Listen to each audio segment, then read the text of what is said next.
চিকিৎসকদের উপরে মানুষ আসলে কেন ক্ষুব্ধ?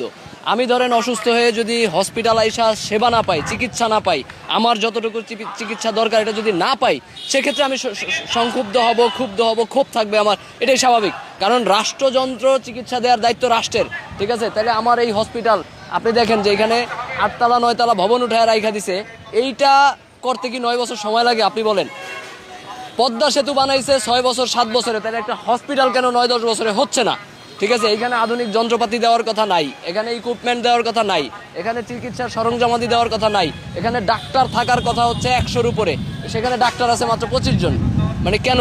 এটা এই প্রশ্নের জবাব কেউ দিছে কিনা, বা এই প্রশ্ন কাউকে আপনারা করছেন কিনা যে আমার এইখানে 400-450 রোগী ভর্তি থাকে, যেখানে বেড 100, আপনি আবারও বলছি বেড 100, রোগী থাকে 400 থেকে 450, তাহলে এই 450 রোগীর আবাসিক কয়জন ডাক্তার দরকার?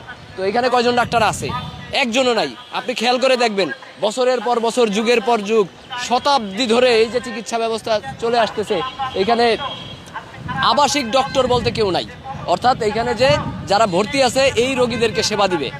এইখানে ওই দিন যাকে আহত করা হয়েছে, যার উপরে হামলা করা হয়েছে, উনি জরুরি বিভাগের ডাক্তার, অর্থাৎ জরুরি বিভাগের যেই রোগী তাকে রাইখা কি সে আবাসিকে চিকিৎসা দিবে?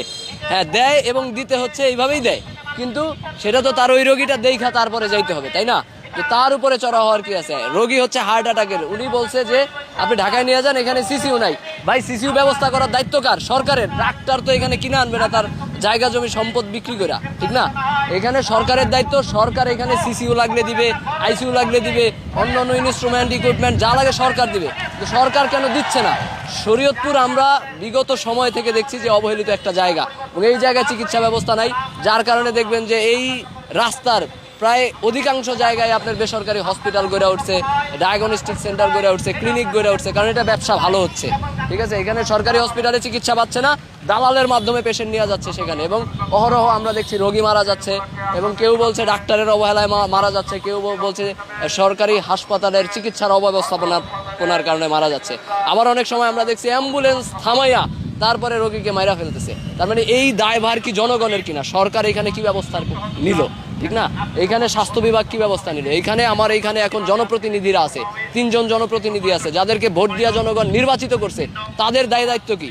তাদেরও তো একটা দায়িত্ব আছে, ঠিক না? তারা নির্বাচিত হওয়ার আগে তো অনেক কথা বলছে, অনেক লম্বা লম্বা বয়ান দিছে, অনেক বড় বড় কথা বলছে, চিকিৎসা ব্যবস্থা পরিবর্তন করবে, এইটা করবে, ওইটা করবে। তাহলে এখন তারা কি করতেছে? আমরা দাবি জানাই এই যে ভবন যেটি আছে, এইটা যেন খুব দ্রুত সময়ের মধ্যে চিকিৎসা ব্যবস্থাটা চালু করে।